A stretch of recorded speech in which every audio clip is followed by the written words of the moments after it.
Investigation to go ahead into Madang murders. Yangoru Saussia MP declares war on crime in his district. And parents and teachers building classrooms for children. This is National EMTV News with Helen Sayer. Good evening and thank you for joining me for Thursday's news. Former Chief Justice Sir Arnold Ahmed will carry out an independent investigation into the killing of 4 men during the Madang unrest. Madang MP Brian Kramer told grieving relatives and the community who attended the combined funeral service today. Kramer says he has already discussed with Sir Arnold and an independent investigation will be conducted to find out how the 4 were killed.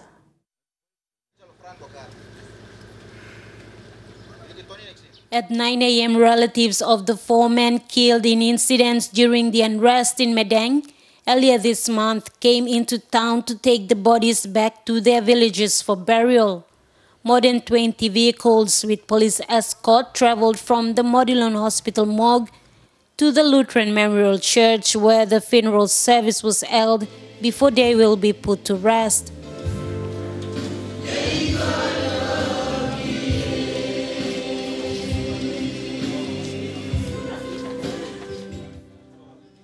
The funeral service attracted thousands of people to the church to pay their last respects to the 4 men killed. The Madang MP Brian Kramer was also present at the funeral service to show his last respects. I mean, like paying respect again for our family. So when we have the program go back to place, I still want to you.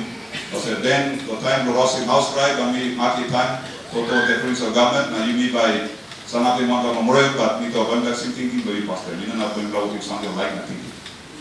So plenty time people say get up in the morning, I was in Memorial, and I recognize him on another line where people don't even saw him. You don't know sacrifice the life from Rantu, or Mandari way. So it was a sacrifice the history from all where you know saw it. So now I think I'm by face now, because before people say Sanati name him all bidding the government, or recognize him all big man. But he was poor, a younger man. Although Father was a big man, but all sacrificing. I sacrifice will give him life. There's a time people by organizing a confirming folk effect go by staff full time inside center of Madang. So then I said I'm blessing out in over the Manberi inside of Madang town. Community one them of Madang where you be back on raising this folk flag. So you buy me back memorial where you get inside of Madang. Thank you, Corona. God bless. Director for Policy Planning and Monitoring Unit Simon Simoy was also present on behalf of the Madang Governor Peter Yama.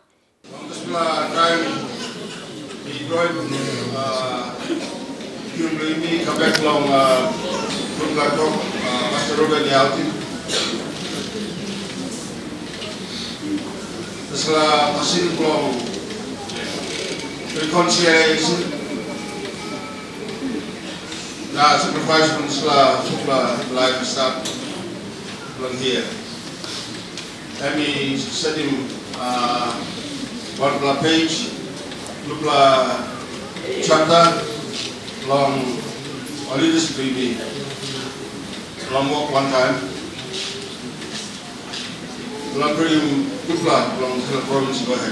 Meanwhile, Kramer told the relatives and Madang community that an independent investigation will be carried out by PNG's former Chief Justice, Sir Arnold Ahmed. So we've been announcing this, and we've been confirmed one time, Sir Arnold Ahmed, we must come out with an authority when we came out on the independent investigation. We can find him out straight how this will die. Now suppose government and state and you be wrong, then government will straight. So we like to clear. So Sir Arnold Ahmed, you saw this legal man and former Chief Justice. And you will be plus our law. So plenty time guys come up, we have guys come up behind the police or state. No one looks how I come up, what is something I go hide. So now we disclaim by starting with inside of Madang, we want something when people are government do the wrong, we come up put in the place there. So something not come again, but you now come to this like kind boom jet. The 4 bodies were taken back to their respective villages and will be laid to rest. Meanwhile, police are maintaining control and set up roadblocks at Gumbridge, Balasigo Market and Handimart Service Station at Newtown this morning to make sure there are no disturbances. Those caught with offensive weapons will be dealt with accordingly. Martha Louise, National EMTV News, Madang. Yangoru Saussia MP and Minister for National Planning Richard Maru has declared war on armed criminals and other criminal practices happening in his district. This announcement was made today following the murder of a bus driver on the Sepik Highway last Thursday. Minister Maru said he is fed up with the criminal activities and will make sure the criminals are brought to justice for their actions. Yangoru Saussia MP and Minister for National Planning Richard Maru announced today that his district has declared war on armed criminals and other criminal elements. This following the recent murder of a bus driver on the Sepik Highway last Thursday. And I want to announce to Sepik and the people of my district that I am declaring war on these criminals. My district is declaring war. My administration, my people, we are fed up. His district has asked the police hierarchy for a special mobile squad and 4 CID officers from Port Moresby to be deployed on the ground this weekend. They're going to be based in Yangoru for however long it takes until we hunt down and bring to justice all these criminals who've been involved in the murders, the rapes, the cutting and the terrorizing of innocent passengers traveling along the Sepik Highway. Minister Maru says the Sepik Highway is a national highway and gangs who continue to terrorize the traveling public will be arrested and dealt with accordingly. Sepik Highway is a national government road and it's a national asset. And every members of the traveling public have a right to use that highway. And no one, including my own people of Yangoru Saussia district, have a right to form gangs and hold up and terrorize the traveling public along the highway. He called on the families of the offenders to bring the culprits forward. So far, 3 criminals have already been apprehended. And I want to appeal to my people, especially in Yangoru Saussia district, the peace-loving, the law-abiding citizens, to rise up as they have done over the last few days. I want to thank them very much for cooperating so far. They've caught 3 of them. Lilian Soperakinea, National EMTV News. Up to 30 eviction cases have been reported to a committee set up in Lae late last year to address National Housing Corporation evictions. The committee was established by the Lae MP John Rosso following a series of unlawful evictions that were being carried out in Lae City. Over the past few months, 2 more families were evicted. The committee was set up in December last year to look into eviction cases in the city. Since it was established, up to 30 eviction complaints have been received. To stop a lot of people who are trying to obtain titles fraudulently and trying to evict people who could not be able to defend themselves, are now worried that yes, the authorities are looking at it. So last year, there were more than 3 families who were evicted from their homes. They've come forward to challenge the evictions, stating that the orders were illegal. Whilst some managed to return to their homes, others are still fighting. Some of these eviction cases being fought in court have lasted 10 years. Early this year, retired police officer Peter Nessat and his family were served an eviction notice.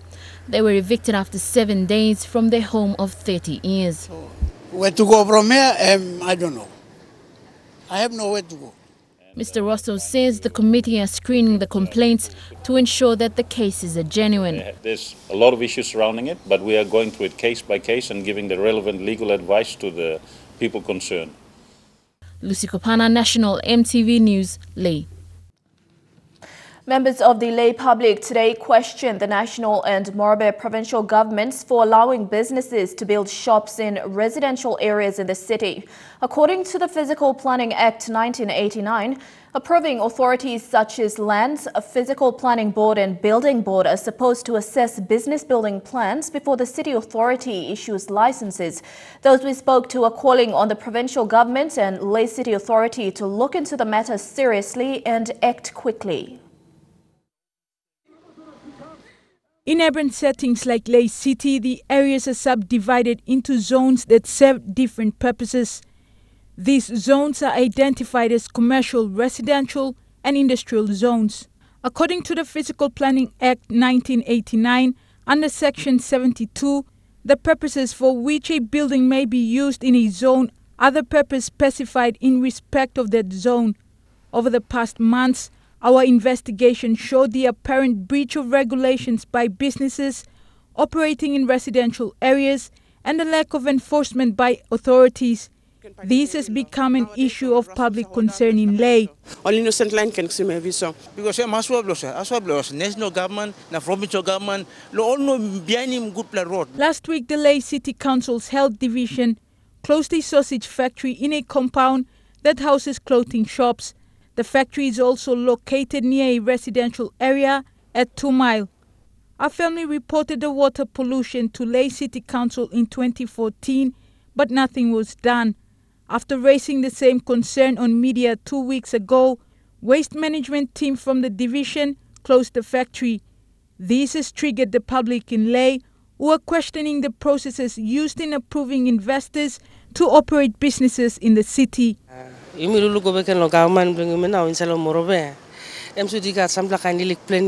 Planning staff where can put them all industrial areas or put one area. The member for Ley, John Rosso, said he previously wrote to the Physical Planning Board regarding issues of concerns, which includes illegal operation of businesses in residential areas and the mishandling of zoning use.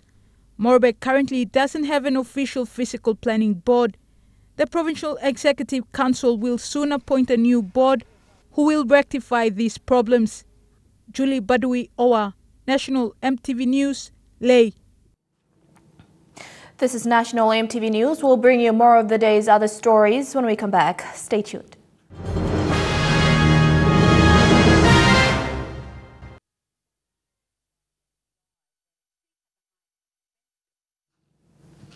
Welcome back. Parents and teachers at Huonville Primary School in Ley have begun building 2 temporary buildings to allow for more than 1,400 students to return to class.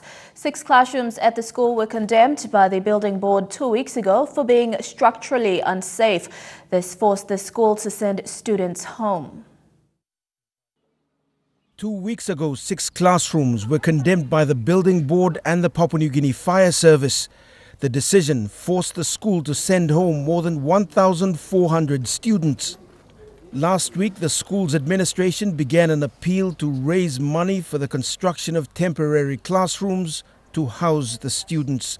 The foundations have been set and they've raised so far 20,000 kina for this project in just 2 weeks. But from here on, it's starting to be a leap of faith. They don't know where the money is going to come from to complete these 2 large buildings. In our board meeting, we agree also we will work on 2 buildings and to finish by the end of the 3rd week, and we have the kids in by the 4th week. So far, there's been no help from the Morbi provincial government or the national government. The state of the school and the fact that 1,400 students have been sent home has become an embarrassment for the administration. This is not going to be a problem on its own. It's going to be a problem that's going to affect a lot of schools in this province.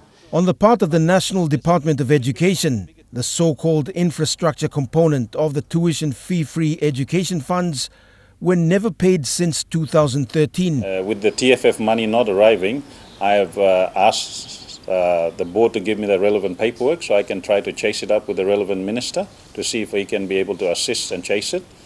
TFF has not been coming. We've heard about it in paper, it's on every politician's mouth, but it has not practically in a tangible form reached the schools. The school's records show that the Education Department still owes Huonville Primary close to 500,000 kina. And it's the same story for schools all over Ley City. After a lot of public pressure slamming the government over the apparent failure of the TFF in various schools all over the country, the Education Minister has finally come out stating that the Education Department owes schools more than 140 million kina. But for now, that statement is of little value to Huonville Primary, who need at least 4 million kina to replace their condemned classrooms. Scott Waide, National MTV News, Leh. The 2018 Hiri Moale Festival was launched at the Gateway Hotel today. The festival, which will run from September 14th to the 15th, is a celebration of the successful Hiri trade expeditions the Central people undertook with the people of Gulf in the past. The festival is also a reminder of the standing of the Motu Koitabu people as the indigenous landowners of Port Moresby City.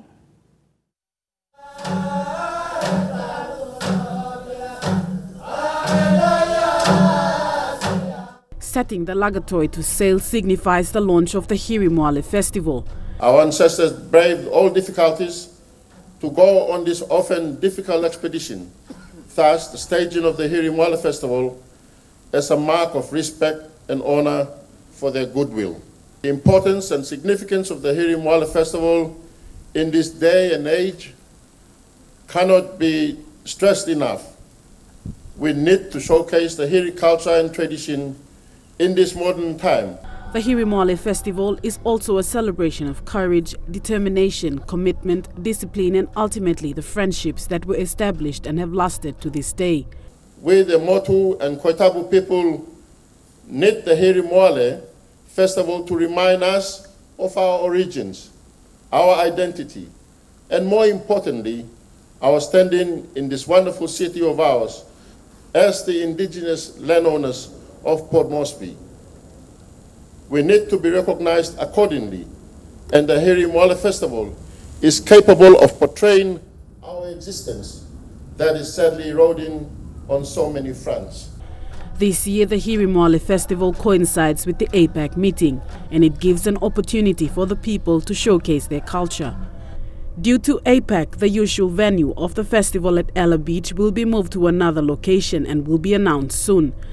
Steamships Trading Company has put its hand up to construct 2 lagatoys for the festival to the tune of 80,000 kina to coincide with its 100-year anniversary in PNG.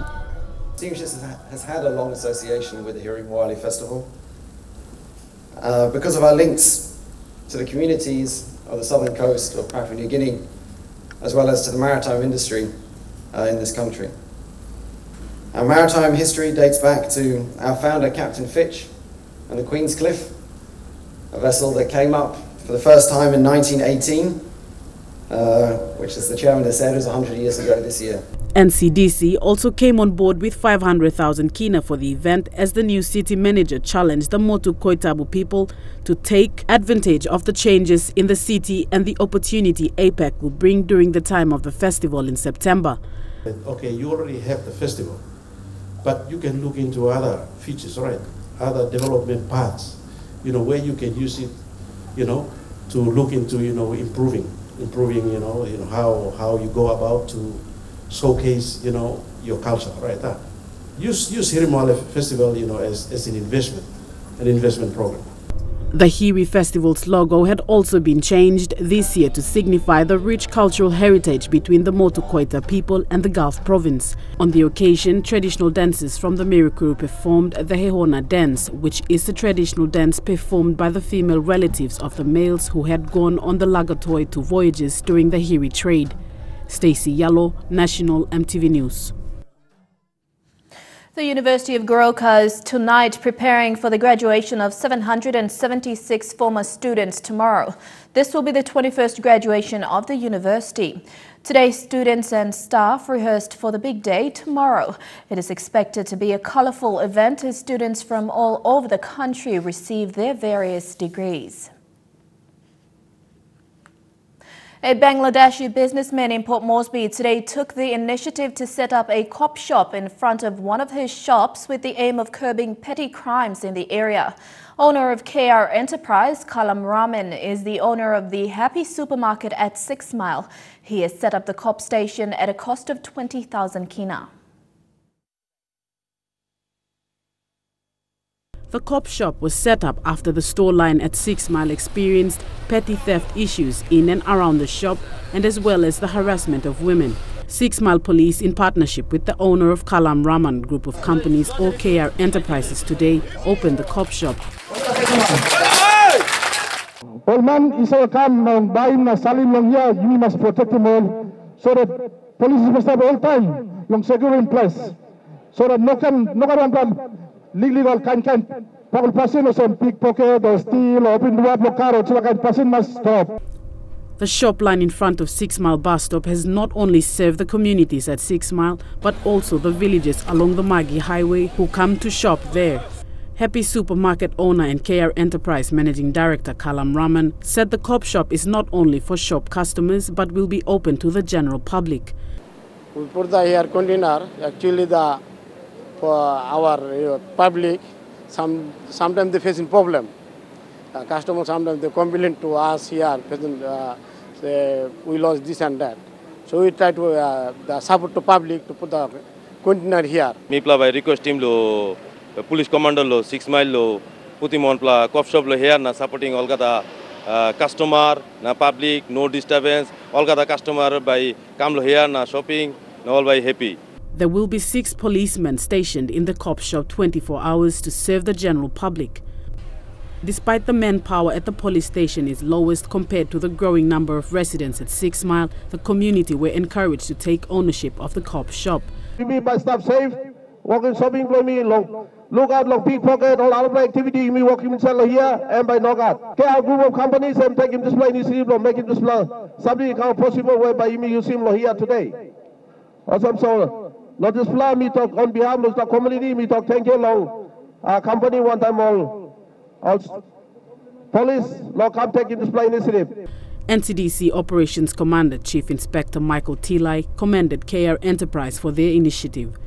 Companies that thinking like impact, come back, people, the public, the safety, the security, small kids like this one sitting in front of me, the vulnerable ones, so mama, now some man, setting up the fight back, the rascal. Policing, you got big component program. One plan very high technical policing, the other one just like container house. Very simple. You just walk into the office, lay a complaint, you are safe. The small container facility was equipped with 2 wall fans, a desk and a chair for an officer, and chairs for complainants. Chief Inspector Tila and Managing Director for KR Enterprise, Kalam Raman, opened the facility today. Stacey Yallo, National EMTV News. Over 90 participants will be graduating tomorrow after 3 weeks of personal viability courses facilitated by the Human Development Institute at the Bomana Correctional Institute. The participants comprised of low-security detainees, both men and women, and correctional staff and dependents. This is a new public-private sector initiative to rehabilitate inmates in a practical manner, so they may find it easier to reintegrate back into society after prison. Correctional services cannot meet all requirements in terms of resources, and that is where HDI will come in with resources. HDI trains individuals to be viable, have a successful business life, and is an alternative education system. You're watching National EMTV News. When we come back, stories making headlines overseas. Stay with us.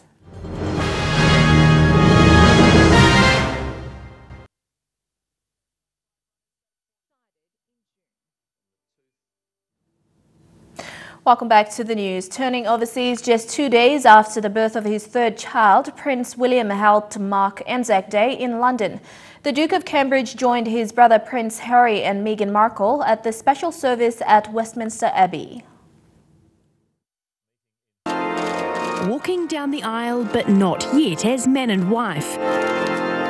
Prince Harry and his fiancée Meghan Markle were guests of honour at the annual Anzac Memorial service in the iconic Westminster Abbey. By dawn on Anzac. They were joined at last minute by Prince William, his first outing since introducing the world to his 3rd child 2 days ago. With the new prince as yet unnamed, he joked about possible baby names with New Zealand's High Commissioner. Jerry would like it to be Jerry. The new dad looking a bit tired, which is no surprise with a new baby in the house, but he says mother and son are doing well. The fact both princes attended today is testament to just how much respect the royal family has for the Anzac sacrifice. In fact, Prince William's officials only rang yesterday and asked if a seat could be made available for him because his new son has been born, and despite being just 2 days old, Prince William felt it was important to be here today. I think both the princes know in their own work and life experience what the cost of war is, and so for them to stand with us as Australia and New Zealand today demonstrates their great understanding. Prince Harry dedicated his entire day to remembering the Anzacs, attending a service at the cenotaph on behalf of the Queen. He started the day with Meghan Markle at a dawn service. Just one of many services across the UK. The commemorative activities in the UK astound me. Little communities all over this country remember the sacrifice, the commitment of New Zealanders and Australians. While bells honoured the dead today, perhaps the next time the couple leave church, they'll be Mr. and Mrs. In New Zealand, corporate jets and rescue helicopters will operate side by side at the new aviation facility at Christchurch Airport. The multi-purpose complex will be home to the South Island's air ambulance services and play host to VIP visitors. Launching from a brand new base. This $23 million facility a major step up for the South Island's aerial emergency services. Well, it's absolutely fantastic. Probably the best facility of its type in the whole of New Zealand. The GCH Aviation Complex is the South Island's only fully integrated air ambulance centre, meaning faster treatment when the seconds count.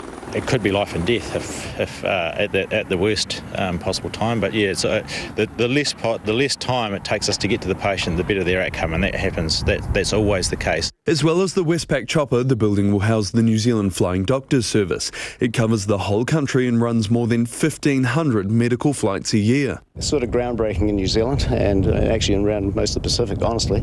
So that's going to, again, improve and help the outcomes for our customers and our patients. The 4 huge hangars have also been approved as a triage centre in case of a major emergency. But this aviation base also has a luxury side. We're going to bring more and more fairly wealthy people, I guess, but all sorts of people to these facilities. There's room for Garden City Helicopters tourism operation, as well as a runway and terminal exclusively for private jets. For the VIP visitors, they can step off their private jet right here on the doorstep. Then it's through these double doors to meet border agencies without all the lines. And then it's onto a helicopter and on to the next destination. You look after people properly, they want to come back again. It's no rocket science. Whether it's luxury travel or medical emergency, this new facility aims to provide the best care in the air.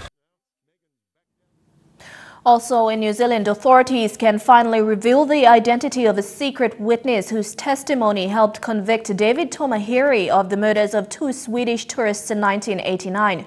He was also convicted for giving false evidence in the case. This is Jailhouse snitch Robert Conchi Harris, the man whose controversial testimony nearly 30 years ago was found to be all lies. His explosive evidence played a major part in convincing a jury that David Tomaheri was the man who killed Swedish tourists Heidi Parkinen and Urban Höglund on the Coromandel Peninsula. For decades, Harris was known simply as Witness C, his identity a secret. I've got a real dirty on these secret witnesses, you got no idea just how dirty I am on them. We can now reveal Harris as a career criminal, a double murderer who executed a couple on a remote Northland property in 1983. I left both their bodies lying on the ground after he'd shot them so that their children would find them on their way home from school. Twice released on parole, twice recalled back to prison, most recently for a sexual offence. And thanks to the private prosecution of another inmate, Arthur Taylor, 69-year-old Harris is now serving another 8 years for perjury. This is a serial liar. Harris claimed Tomaheri told him he'd brutally murdered the Swedish couple, but twice retracted that, once on national television. Did he ever say anything to you like, I killed the Swedes? No, he always maintained his innocence to me. This man is the criminal who's going to tell the truth about what really happened. That's the way it's portrayed. And it's just not true. It's just completely misleading for jurors. He's been used by the police time and time again, and they know it. I reckon it's high time that this cellmate confession stuff gets stopped. In some countries, jailhouse witnesses are banned. In Canada, their credibility is first tested by an independent panel of prosecutors. Here, there are no plans to change the way we use prison informants. David Tamahere was released on parole in 2010. He could be recalled to prison at any time. He's hoping the government's plans to establish a criminal cases review commission will one day clear him of the Swedish murders. After more than 4 decades, US police have finally nabbed the notorious Golden State Killer. He is believed to be responsible for at least a dozen murders and more than 50 rapes across California. Tonight, hiding in plain sight, police say one of the most elusive serial killers in American history has been captured outside his suburban home. We found the needle in the haystack, and it was right here in Sacramento. Law enforcement now identifying 72-year-old Joseph James D'Angelo as the Golden State Killer. The once married former police officer now under arrest for a violent crime spree that terrorized California for more than 40 years. He was committing the crimes during the time he was employed as a peace officer, and obviously we'll be looking into whether it was actually on the job. Detectives working the case for decades, but D'Angelo not a suspect until days ago when they got a break. They say cutting-edge DNA testing allowed them to make a match. We were able to get some discarded DNA, and we were able to confirm what we thought we already knew, that we had our man. At least 12 murders, 45 rapes, and more than 100 burglaries spread fear across the state in the 1970s and 80s. His voice allegedly heard in this chilling phone call taunting one of his victims. Those crimes meticulously planned. The suspect wearing a ski mask would break into homes, gag, blindfold, and tie up his female prey before carrying out his brutal attacks. Today, police could be seen searching D'Angelo's home in this quiet Sacramento neighborhood. His neighbors stunned. He was just an odd guy, kind of kept to himself, but had a temper. For the victims' families, overwhelming relief. It is time for all victims to grieve and to take measure one last time. 18-year-old Janelle Cruz, the last known victim, was murdered in 1986. Soon after, her sister Michelle fled California, fearing for her own safety. The feeling is undescribable. I am so happy. I feel so blessed. We finally got the guy who brutally raped and murdered my sister. And this is just the beginning. That key piece of DNA evidence came to light only 6 days ago. Prosecutors say that DNA and the methods he used links dozens of cases up and down the state. They're promising more charges in the coming days. You're with the news. We have Choucas Sports coming up next. Don't go away.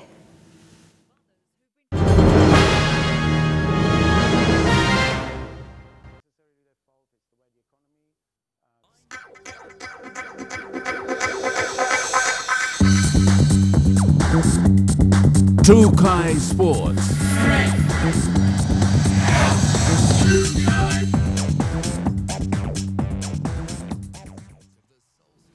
Welcome to Choucas Sports. Updates on day 2 of the Oceania Under-18 Youth Olympic qualifiers, and the Sir John Guy's Hockey Pavilion saw strong displays from the Aussies once more, with both the men's and women's teams winning all their matches so far.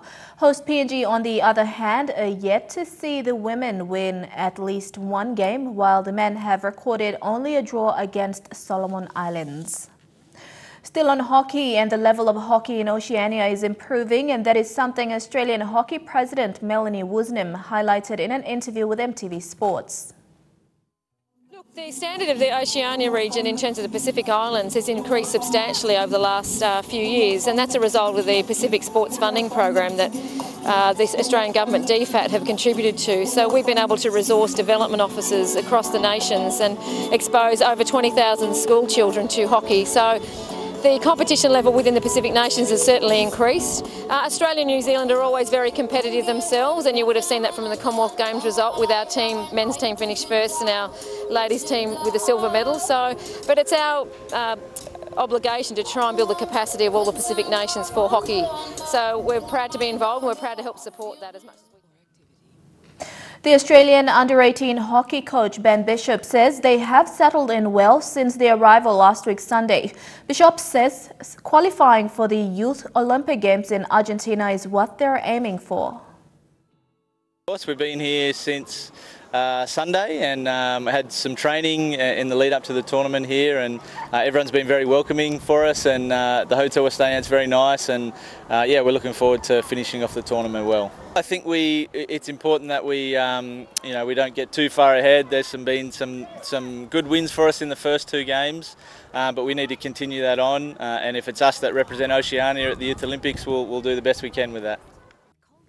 PNG's sprint queen and 2015 Pacific Games gold medalist Toya Whistle, in an exclusive one-on-one interview with MTV Sports, says despite ongoing challenges both on and off the tracks, it has urged her to keep pushing ahead to represent the country.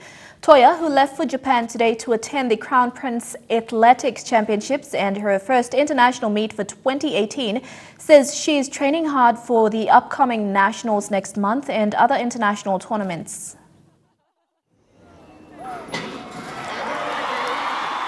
It all started back in 2015. Tribulations followed Whistle's success after the 2015 Pacific Games. 2 months later, she faced tragedy when both her father and brother passed away. Soon after, her aunt also passed on. Whistle struggled on and off the track, battling her way through.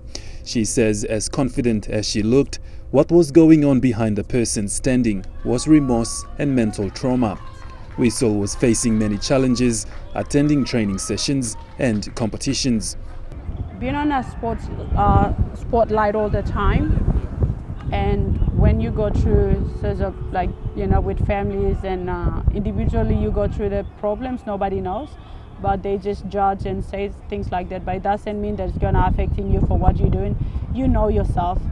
Then other people judge and talk. Missing out on the Commonwealth Games sparked news headlines in the country. A question many had in mind was why the sprint queen wasn't part of the Games. But as she explains, the episode has urged her to persevere. Here's why she didn't attend the recent Commonwealth Games on the Gold Coast and what went wrong. When you know, they call you sprint queen, you know, all the time, and, you know, expectation is already there. And when you don't give you 100% in, then you're like, hang on. But the fact that you need to deal with it, for me, I learned from my mistake that I can't handle the pressure. So I was mentally, I think I weak, and I walked away. It's my fault that I didn't go and get a medal, so consequences like they have to do something. And I know the rules and the regulations, so, and I did mistake. Having faced all these challenges, she says she is happy to be back in the country and continuing her training. It's not only we can stay in international and training, but everything we need is still back in PNG now. So all the resources we have, the other Pacific Islanders, they don't have that. As she plans to retire, looking back, she says, despite past years when women were dominating the tracks, she is happy to see more young men now coming on board.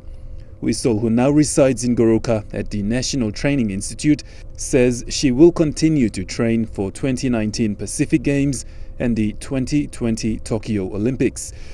Most people, they do appreciate what I do for the country. And it's a hard work thing. It's not an easy job, you know. It's like... She will be in Port Moresby next month to attend the National Athletics Championships. Godwin Eki, National MTV Sports. To football, the Jailhouse Football Association under Football Federation of PNG hosted a 4-day 7-a-side soccer challenge at the Jailhouse Sports Centre. The competition attracted 19 teams with a total of 16 games played over the past days, with the knockout round starting today. Though on working days, the event attracted huge turnout from the people in the surrounding vicinity.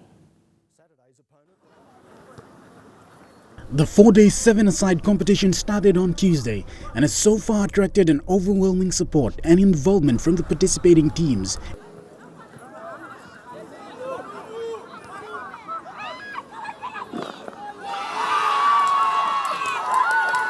And football enthusiasts alike in Yangoru suburb in Port Moresby. I think FFPNG em reach out straight lo community lo side lo sports sai. Kasi mi kat plenty sportsman mere mul stop.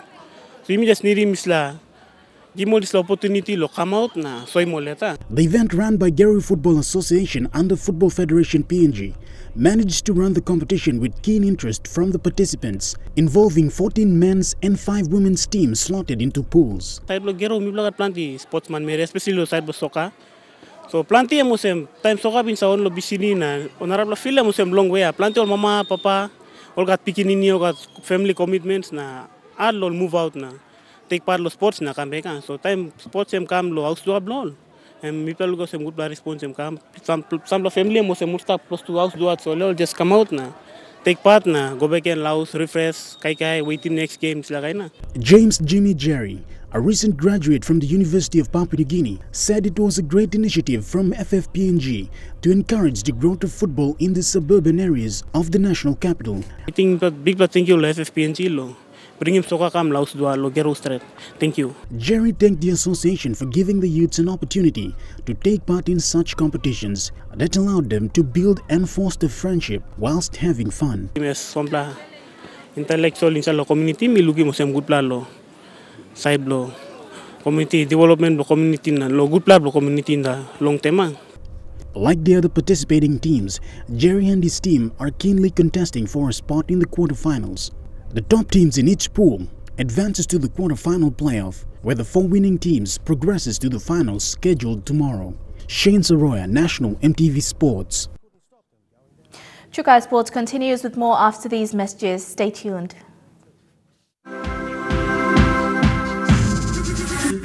Choucas Sports. Welcome back. An athletic coaches development clinic has highlighted the importance of having able-bodied coaches working closely alongside those of para-athletes.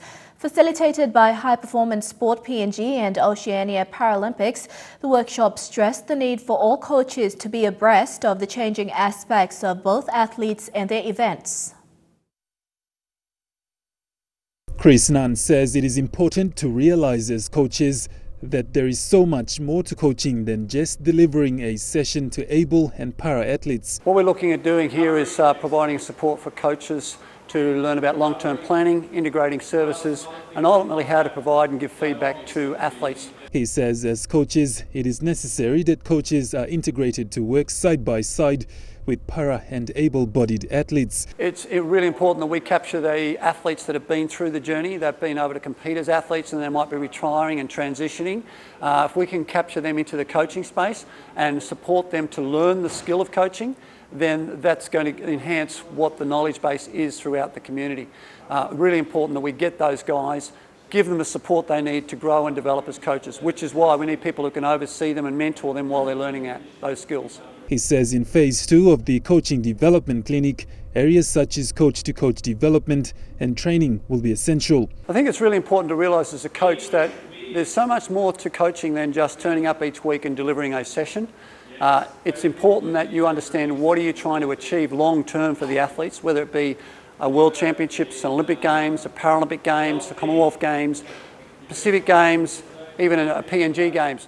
There is a plan that needs to be put in place to make sure that the athletes are ready to perform when it matters most. He says not only is it all about coaches, but athletes as well, as they will one day become coaches and carry on their responsibilities. The whole purpose of what we've done here is to integrate able-bodied coaches with coaches who are working with para-athletes, and the philosophy is the same. You are a coach first and foremost, and you should have the skills to coach anybody in your team. Whether they have a disability, whether they're male, whether they're female, doesn't matter. You're a coach first and foremost, and they're the skills we want to develop. So in the Paralympic space, we are looking for coaches who know their sport really well, for athletes to focus on getting involved, and that's particularly around athletics, table tennis, badminton and powerlifting. They are the sports where PNG can be really competitive in parasport and really, in all honesty, should dominate the Pacific Islands. Chris says what's really important about the program is getting coaches to work, identify and plan sessions. This includes short-term and long-term plans, knowing when the event will take place and knowing when to start preparing athletes. A similar clinic was held in Leh as well. Godwin Eki, National, MTV Sports. SP Hunters coach Michael Marum has finalised his 18-man team for this Sunday's must clash against Burleigh Bears in Brisbane. He has omitted a few players, with the most noticeable being captain Asa Boas. William Mone and Willie Minoga have also been dropped from this weekend's match. The game against Burleigh Bears is on Sunday at 2 p.m. at Pizzey Park in Brisbane and will be live streamed via the SP PNG Hunters Facebook page. Up next, the weather details for the next 24 hours. Stay tuned for that.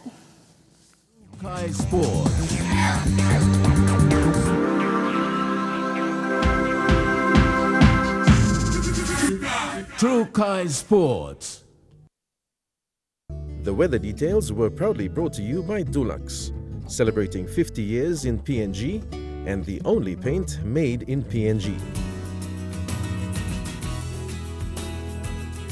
Weather forecast for tonight and tomorrow in the southern region. Cloudy with a late shower tonight in Port Moresby, with some afternoon rain tomorrow. In the Momasa region, a shower and a thunderstorm in late tonight and afternoon thunderstorm in spots tomorrow.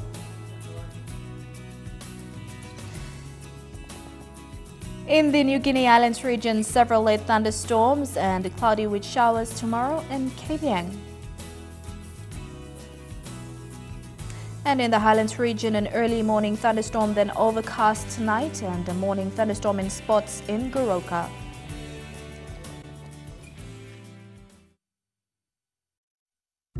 The weather details were proudly brought to you by Dulux, celebrating 50 years in PNG and the only paint made in PNG. Before we go, recapping our main stories again. Investigations to go ahead into killing of 4 men in Madang. MP declares war against crime in his district, and Huonville parents and teachers building classrooms for students. And that's the news, sports and weather for today, Thursday, April 26th of 2018. Pleasant viewing for the rest of the evening on behalf of the entire MTV News team. Good night.